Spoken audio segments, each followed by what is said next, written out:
How you doing? Again, this is Bubba, Corcoran Consulting and Coaching. I wanted to talk to you today about salespeople. There's rankings, if you look online or anything else, that realtors are actually ranked below attorneys and sometimes used car salesmen. Okay? We have a very, very bad habit of doing sales. So I want to talk to you about an experience, an applicable experience that I've had. And I think this will resonate with every single person out there. So I'm going to ask the simple question. Have you ever thought about buying a big screen TV? And you did it. Raise your hand. Okay? I did. So I want you to picture this. You wake up in the morning and you say, man, I want that 70-inch TV. I'm going to go online and I'm going to start looking, right? So you go online, you start looking, you're at Best Buy, you're at Fry's, whatever your local company is, and you're looking for ones that are exactly what your price range is and your options. Now, if you're like me, you say, okay, I'm loaded with all the information I need, and I went to Best Buy. This is a true life story that I'm going to show you applicable into sales. So I looked up, me and my wife were looking, this is exactly what we're looking for. We were looking at a $2,000 maximum, screenage, everything we were looking for, and we went to Best Buy. When you go to Best Buy, as you know, the biggest wall in the entire place is nothing but a wall of TVs. So what did? We walked up to the TVs, and we were looking, okay, we saw that one online, we were looking at that one, and all of a sudden, this person appears with a blue shirt and little yellow writing. It says Best Buy. And what's the first question that they ask me? I'll wait for it. Think about it. Is there anything I can help you with? Wait a minute. Is there anything you can help me with? And I'm thinking in the back of my head, no, man, I was online. I looked at everything I was looking for. I know how to do this, right? And then I was thinking, well, I'm looking at this wall, and I'm looking around going, oh my God, there's actually 500 TVs here. A little bit different than just scrolling down on your screen. And I said, yeah, actually, I'm looking for a 4D between a 55 and a 70 inch, depending on affordability. I don't want to go over $2,000. And this is the first thing he asked me. He goes, is everybody going to be sitting directly in front of the TV? And I said, well, that's an odd question. But no, actually, I have a sectional. So it's a rounded kind of sectional, so people will be at like a 25-degree angle. And he said, look, on his shirt on this side, it said Sony. I said, do you work for Sony? He goes, no, I work for Best Buy. I am a Sony expert. And I said, that's coincidence, because I'm looking at that Sony TV. And he says, look, out of no disrespect to you, if you're going to be in an angle, LG has this awesome product. In fact, it's a little bit cheaper than Sony. And they have this option on their screen. It's a little bevel. I don't remember exactly what the technology is called. And he says it's a little bit less expensive. He goes, and it is a great TV, and it's got the options that you're looking for. And it's actually cheaper than exactly what your price is. And I said, really? I said, which one is it? And I'm looking around, and he goes, we actually don't have it in the store. So let me do this. Let's go online and let's look at it. I said, okay. Me and my wife walked over to the counter. The guy pulls up his computer. Is any of this kind of resonating with what you do for a business? All right, I'm going to keep following now. So he sits in front of the computer. He's click, click, click, click, click. Here it is. And he turns the monitor around to me. He says, look it. This is it right here. And he clicked and he scrolled down and he goes, see, this is what I'm talking about. And it's like ISDLR technology something, right? He says, this is exactly what you're looking for right here. And I said, that's amazing. I would have never known that. And the first thing he says is, that's why I work here. I'm here to answer any questions that you have. My head's going click, click, click, bing, bing, bing, bing, bing in my head, right? And so I'm going to ask you a question. If you're working on an online lead, did that consumer wake up and say, I think I'm going to look for houses today? They did, right? They're looking for houses. That's why they went online. And they go online and they're click, click, click, click, click, click, and they're only good at finding the exact same thing I did. This price range, that's the TV I'm looking for. Because I didn't have an expert to ask me the questions. So here is my one question to you. Do you need to be a salesperson in real estate? Now here's the answer. No, you don't. In fact, in real estate, what we have to be is solution providers. Well, that's a magical term. Most of you've never even heard that before. A solution provider. So as I go into Best Buy, I'm looking at a TV at a price and a brand. That's exactly what I'm looking for. Isn't that what happens By the time a consumer goes on to Zillow, Realtor.com, Boomtown, Commissions Inc., Tiger Leads, Yolopo, Prime Seller Leads, any of these lead gens that are out there, conversion, okay? They find that one house, and that's why they're calling you, is on that one house. So do you need to sell them on that house? No, you don't need to sell them. You need to be a solution provider. And you need to ask the right questions. Just like that guy did on a TV. A $2,000 purchase, average medium home sale, $320,000. See the difference? If you ask the right questions, you're going to get the right answers. However, we attack it as salespeople. You want that house? I'm going to show you that house. We're going to get you to that house. So I take a step back and say, what is really our goals in life?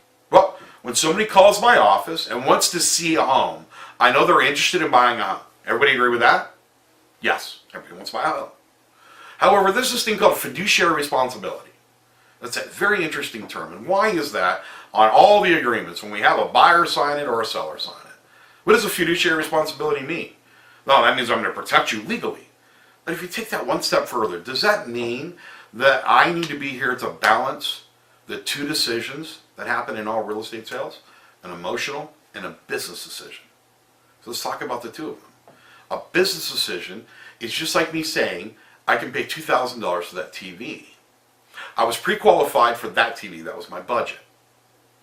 However, I bought a TV that was $200 cheaper because it was his fiduciary responsibility not to maximize what I was willing or qualified to buy. It was what was best for me. Business decision. Now, the emotional aspect of real estate. This is the most tricky part of it. Everybody, I don't care if you're a C personality, a D personality, an I personality, or an S personality. You all have an emotion, especially on a $350,000 purchase. There is an emotional connection to a property. You don't buy a house just based on business decisions. There's got to be, unless it's an investment property, okay, then that's excluded. Besides that, you're going to go buy your first home, you got to have an emotional attachment to it. So fiduciary responsibility means legal, business, and emotional stability that you have got to provide to your client. So I'll give you a perfect example. A business decision is usually made online. When they're online searching for houses, if you think about it, what's the first search criteria they always look for? I'm looking for a house between the price of $200,000 and $300,000 with a 2-bedroom, 1 bath. Look, and they start narrowing the way down. But the first search that all consumers go to is the price range. Interesting, isn't it? And there's only about 30% of all buyers that ever get pre-qualified before they even contact a realtor. And this is where your arrangements with your lenders come into place. So your lender pre-qualifies them for $450,000.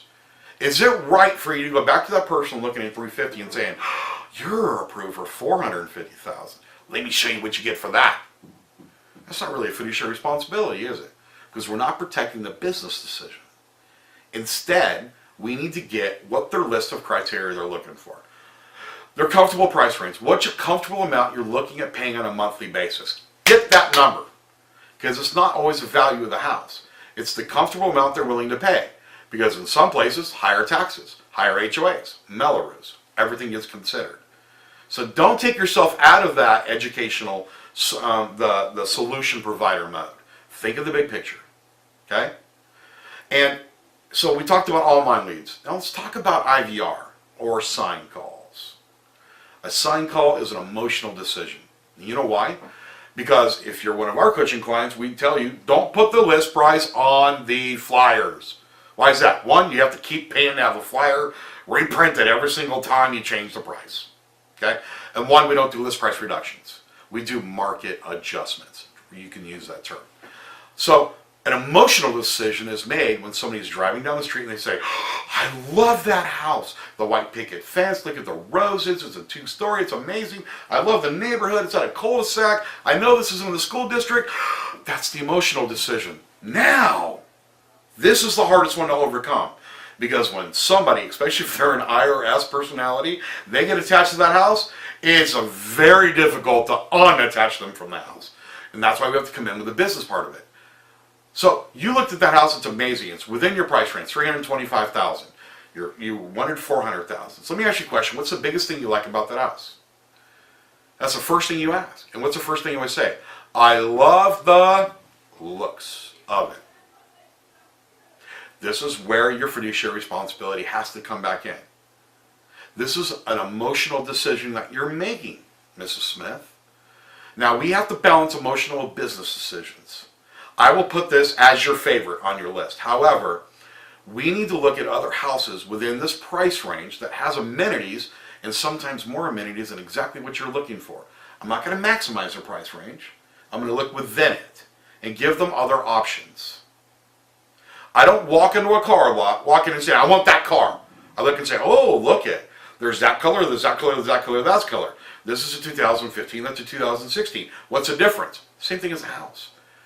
You can't let them buy emotionally. You have to protect them. Because here's the problem. The problem it is, you know what? You're after for a paycheck. And if you're after for a paycheck and you just sell them that house, that's the only house you're ever going to sell them. Because when they get into that house, they're going, damn, we overpaid for that house. I'm living for my house. This is a hard monthly payment. Because here's the question that I have. What's the number one thing that has to be done with every single client? They have to have an experience that they have immersed themselves into the process, where they're going to go to work the next day and say, let me tell you what my agent did for me. Let me tell you what my lender did for me. Let me tell you why this agent is the best one in this community. They could have sold me $400,000 houses. They could have sold me the exact one I looked for. I didn't know there was other options. Zillow and Realtor.com do not provide all options, as we know this. A Zestimate, yeah, exactly. I need not say more. However, there are great leads that come from them if done correctly. So remember the term. You are a solution provider. You're a dream maker. It is your job to make that home buying experience, that first-time home buyer's dream, come true. It's not about the money. It's about giving them the experience that they'll tell all their friends and family and coworkers. Give them the experience that they can afford a monthly payment to be able to get them in their house of their dreams. And that's how we do business. All of you think of a client as a single sale. I sell 7 for every single person that I close. I'm going to sell that one every 7 years, a new house and a new house, and get at least 2 referrals from each one of them, and goes down the road. It turns into 20 or 30 at the end of the day. My company is ran on a 58% referral and past client program. So I save a lot of money on marketing and advertising because the value that I provide to my clients is top tier and unbeatable. So make sure that you're giving your clients the exact same experience, and they'll come back to you. So everybody, write this down. I am a solution provider. And let's go make dreams come true today. Have an amazing day. God bless.